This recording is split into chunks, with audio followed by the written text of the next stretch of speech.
اینا همونایی که جلوم گایده میشن، با ترس از علی ننه زایده میشن. یالا بیا نورم کنی منو بکشی، بکنیم که واسه کشتن من جایزه میده. تو نداری وجود فقط میبافی یراجی، وقتی نزدیک تو میشم ازم میشی فراری. ازلی میترسی دل دیدنشو نداری، خفشو لاشی تو جیگرشو نداری. من نمیترسم از اونی که بستی به کمره، من نمیترسم حتی از صدم زدنه. من اصلا امثال شما و جنگتون رو دوست دارم. یالا بیاین بکشینم، رنگ خونو دوست دارم، خیابونو دوست دارم، دوست دارم که توش باشم. من حتی آدمای گنگتون رو دوست دارم. من رد دادم بس این که دست تو منه، کفت مغزه میتونم که سگ باشم، تو همه جا تک باشم. فرار کن از من، فکر کن من پلیسم، تو مسیر من نمون که ترمزم برید است. وقتی چشای من میشه خیره به تو میرینی، بدون هیچ حرکتی یه گوشه ای میشینی. من 21 ساله به این دنیا دیگه دار، تا گوه نکن تو اصابم دیگه تو چیزی نی. بزن بریم هر جایی که عشقت مشتی، تو دشمن منی منو میکشی و میمیری. دشمن من مجبوریم که گاهی کارو ول کنی، زندگی کنار آدم ها دیارو ول کنی. تو دنیای من و توی رنگ خوش شبیه، تکون بده هیکلت تو ما میخوایم دوئل کنی. دشمن من مجبوریم که گاهی کارو ول کنی،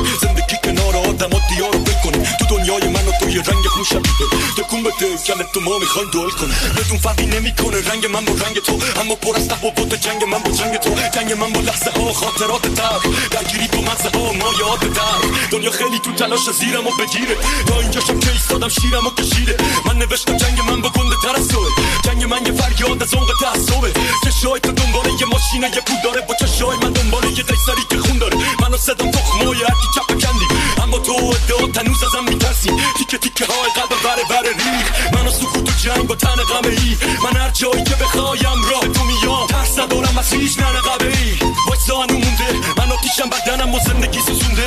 منو خوب کوبونده شاید همون غروری که پای کار منه، دلیل موجه واسه جایگاه منه. اون که واسه تو گنده خواهی مال منه، دوست داره که خودشو به جای ما بزنه.